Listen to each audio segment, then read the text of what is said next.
Wow, thanks, Steve. Thank you all for hanging out. I know it's been a long day. It's going to be fun. I don't know whether you guys are familiar with Jumpstart, the comic strip that I do. Thank you. All right, that's fantastic. Thank you. That's my wife clapping that loud. I can't believe. All right, this is Jumpstart. These are the characters to populate Jumpstart. It's a family comic strip about a police officer and his wife, who is a nurse, and all the stuff they go through. Actually, Jumpstart is a dissertation about marriage, to be honest with you. That's what it's really all about. Mostly the marriage between Joe, this character, Marcy, this character, and there's other married couples. Even the relationship that Joe has with his partner, Crunchy, is a metaphor for marriage as well. This is how Marcy looks. She's got a lot of hair. Right? Jumpstart. I've been doing Jumpstart every day, for 23 years. All right. No, don't clap for that. Don't clap. I'll tell you when to clap. Trust me. And every day for those 23 years, Jumpstart has been an original creation. There's never been a repeated strip due to my not wanting to do it or any other reason. They don't repeat the strip for any reason every single day, which, believe it or not, is a joy for me.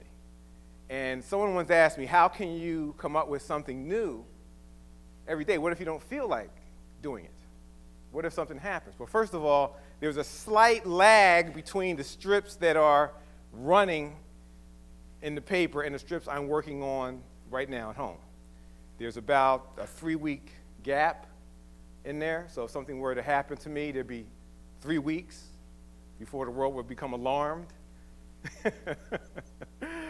Not my family knows. You know, listen, the strip is a documentary of them and the things they say and the things they do. I'm watching, I am paying attention to everything my family does. Jumpstart is a love note to my family. And it's really, like I said, it's really a dissertation about marriage. I believe in marriage. I really believe. I've done it twice. I believe in marriage. Come on. Joe and Marcy are the primary couple. And Joe has a partner named Crunchy. I don't know whether you guys know what Crunchy looks like. He's got a lot of eyebrows. I know that. That's how Crunchy looks. Always upset for some reason. Always angry. Now, I adore my characters. I love the characters in Jumpstart, which the love I have for them makes it easy to write for them. And that's how I answer people who say, well, how do you write? What if you don't feel like it? What if you're not in the mood? What if you're not in a funny mood? Well, actually, I don't need to be in a funny mood because I have characters who act at times funny. So I don't need to actually be funny. I've been in some of the worst situations in my life, and Jumpstart just gets funnier. I've learned to actually laugh at things that would upset people, to be honest with you. And I have to really have a keen eye for, how to be sensitive. Because I've dealt with subjects such as death and that kind of thing, and police shootings. My character is a cop, and I have to be very careful when I deal with sensitive topics.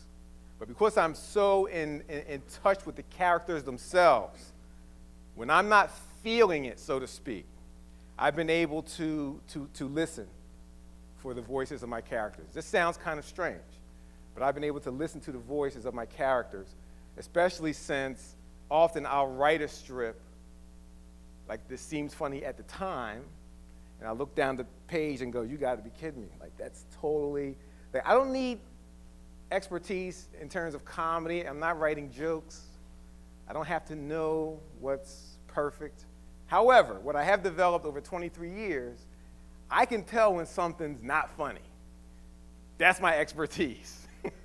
That's your expertise too, by the way. You know when something is not funny. So I'll look down at the page and I'll say, wow, that's just not funny. Sometimes walking away and coming back allows just enough time for the characters to speak to me and inform me about what's going to actually work. This is Crunchy starring in one of the strips.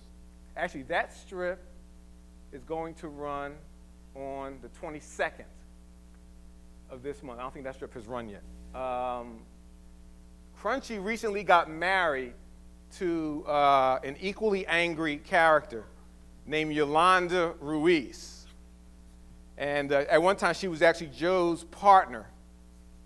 And Joe didn't know that she was up for this position as captain of his precinct. And then she didn't think she was going to get it, and she ended up getting it. And it got really weird because this is Joe's partner, and now his wife is the captain. She's much younger than they weren't even, at the time, they weren't even an item. And then they ended up getting married. And Joe just finds it to be bizarre that she's married to this guy. And that she is so angry compared to him. She's worse than he is. So this strip demonstrates something I want you to pay attention to. This is so great that I'm a TED Talk. I'm a TED speaker today. It's amazing. When Drexel called me, I'm like, yeah, why not? And then they named the whole program after that when I said that.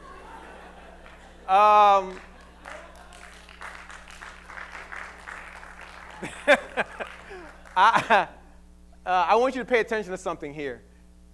Jumpstart is, first and foremost, a character-driven comic strip. Now, you're thinking, well, they're all characters, cartoon characters. Actually, that's not true. There are some joke or gag-driven comic strips. Garfield, for example. BC was gag-driven. Actually, some cartoons don't even have an ongoing character, like The Far Side and that kind of thing. They're gag-driven. Jumpstart is very much a character-driven strip, so I'll demonstrate what I mean by that using this example. Crunchy, obviously, by looking at him, you can tell that he's got anger management issues. So instead of me having to constantly deal with that and constantly explain it, I simply have to draw him. And by looking at him, you go, he's angry. No different than a grouchy dwarf from Seven Dwarfs, or an Oscar the Grouch living in a trash can in Sesame Street. This is done so that you don't have to explain every time you see the character what his whole MO is. You look at him and you know. So you know he's an angry guy. Joe and Crunchy appear together almost always in uniform. Very deliberate. From the inception of my strip, I decided to give my characters occupations that I would never have to explain or go into. Why is that? Because it simply eats up real estate. Comic strips are brief.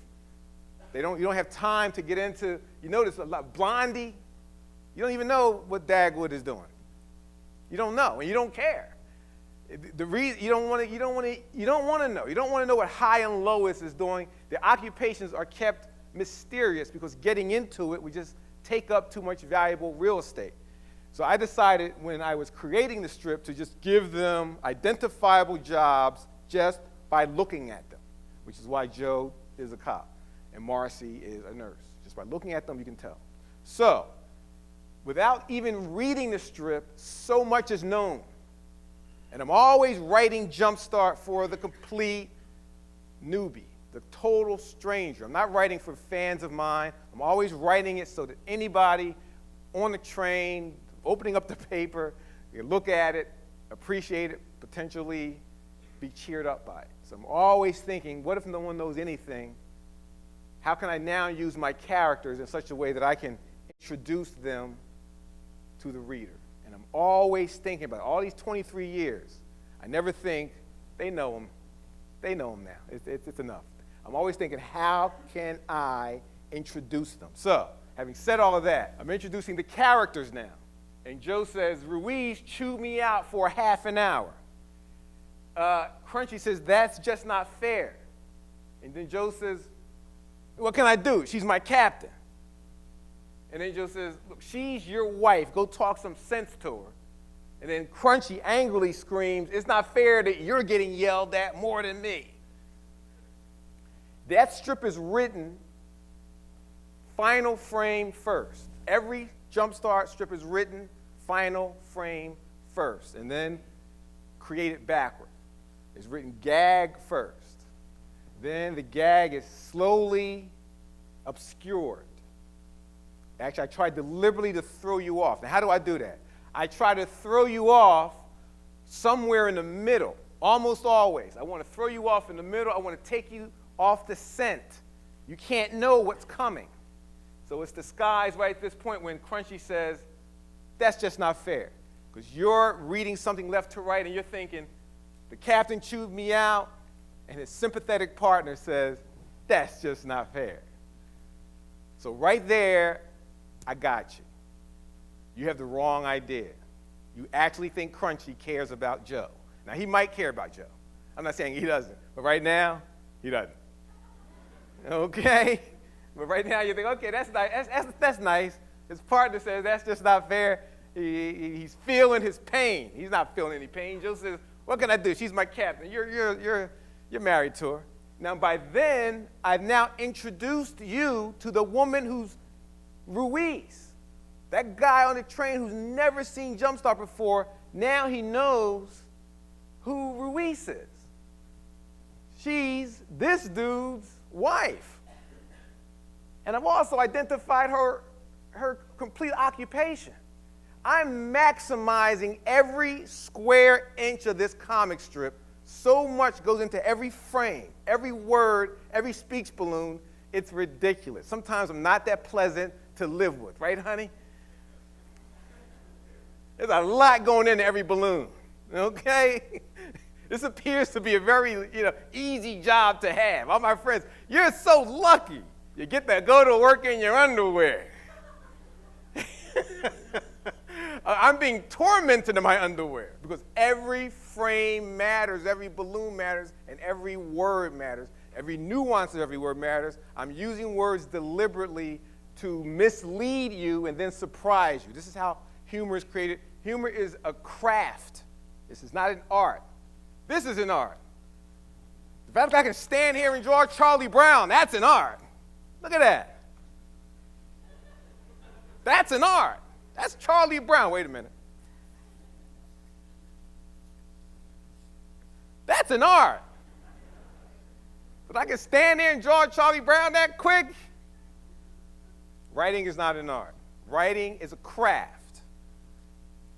I learned that last night inside a fortune cookie.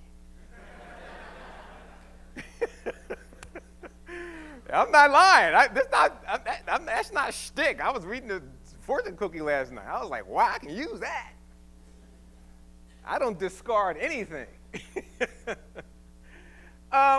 What's Charlie Brown doing here?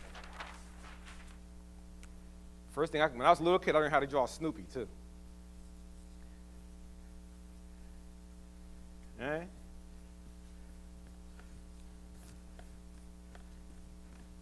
Can you imagine how thrilled I was when years later I'd signed a deal? When I was a young man, I signed a deal with United Feature Syndicate, the syndicate that syndicates Charlie Brown, Peanuts, and Snoopy and all that. Back then, it was 1989. I was the youngest cartoonist in America.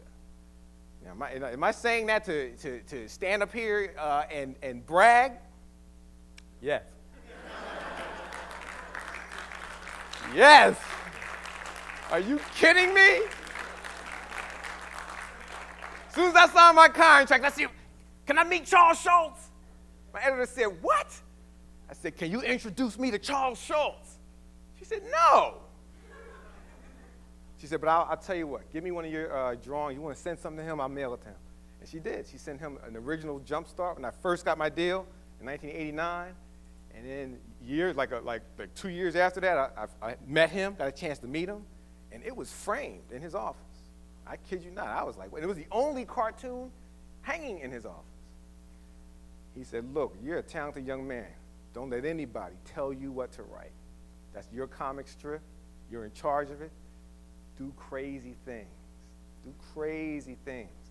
They'll tell you when it's too crazy, but don't be afraid to try it." And he became my friend. And he's my friend until his death in the year 2000.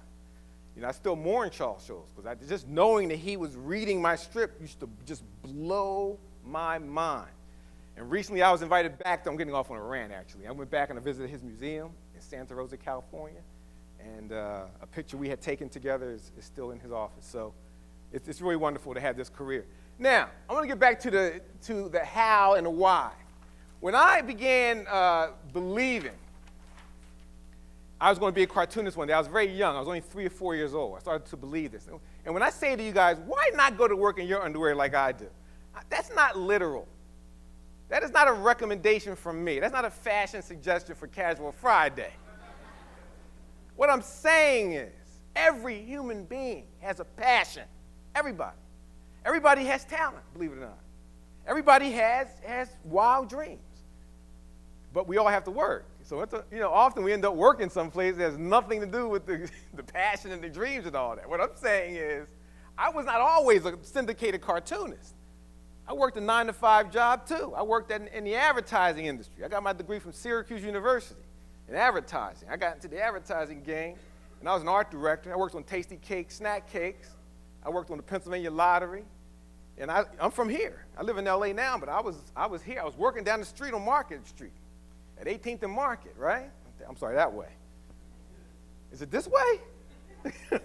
All right, it's that way. I was working at 18th and Market in the advertising business, and I would work at night. See, what I mean by working in your underwear is use your life to accomplish the things you really want to accomplish. Don't let anything stop you. I know you have to work. I had to work. Here's what I used to do. I'd work my job, all right? I'd come home 6 o'clock, 7 o'clock. I'd take a nap. I'd lay right down and take a nap. And I'd nap for like 3 hours, and I'd get up, and I'd do comic strips. And I would mail them off to syndicates. And then they would mail them back to me with rejection letters. And this went on for years. But there I was, working in my underwear. If you want something to really happen in your life, you have to work with other people in their pajamas. I'm serious. I mean, I know some of you already have stuff going on in your life. Some people have done all that, and it's over with. My friend Ira's sitting right here. Here's a guy. He's retired. He's young. In his underwear for no reason at all now. He got nothing to do. Nothing left to do. I'm saying if you really, really want it, you really would believe in it, you believe this is your calling, I suggest you work while others are sleeping. When I was 3 years old and I was drawing the Flintstones, I used to watch the Flintstones on TV and I couldn't draw. And Fred came out looking crazy, like Fred Flintstone looked like this when I was 3, with an eyeball that was hanging out here and a mouth that was messed up and a body that was skinny and legs that were too long and feet that were facing over here. And back then, I thought his arms came out from his head. I didn't know what was going on. He had about 19 fingers, too. It was terrible. See, it was back in those days that my mother said, honey, that looks better than the ones on TV. And she would give me a star, This is what changed my life. I had a star. Oh, my God. This is when I became a good artist. It was the encouragement. It was the love. It was the belief my mother had in me, right? My dream, it took shape back when I was about 10. I said, look at this. This does look like the Flintstones. You know what I mean? This is when it started to come off, It was kind of messed up, but you get the point. It started to happen, I grew up believing. I grew up with a very, very strong sense of what I was born to do, right? Now, it took many, many years for this to happen. My mom never lived to see it. Died young. She died in her 40s. I'm older than she was when she passed. I'm 50 years old right now. My mom died at 49, 30 years ago. And while heartbreaking, I'm convinced she knew. I'm convinced she always knew. Because I never put down my pen. I never put down my pen. I had different things I had to overcome, my life and all that. In Philly here, I lived right down the street. 20 blocks from here I grew up. 56 in Walnut. And We experienced the death of my oldest brother. He was killed on that train right here. Market Frankfurt-L. My brother was caught in the doors of the Market Frankfurt-L when he was 13 years old, dragged to death, died at 56 in Market Street on the tracks. And my mom got me, said, we're leaving this neighborhood. Got me to a private school, and that private school led to Syracuse, and Syracuse led to this and that. Most importantly, this. So I say, go to work in your underwear. Why not? I'm out of here. I gotta go. Thank you.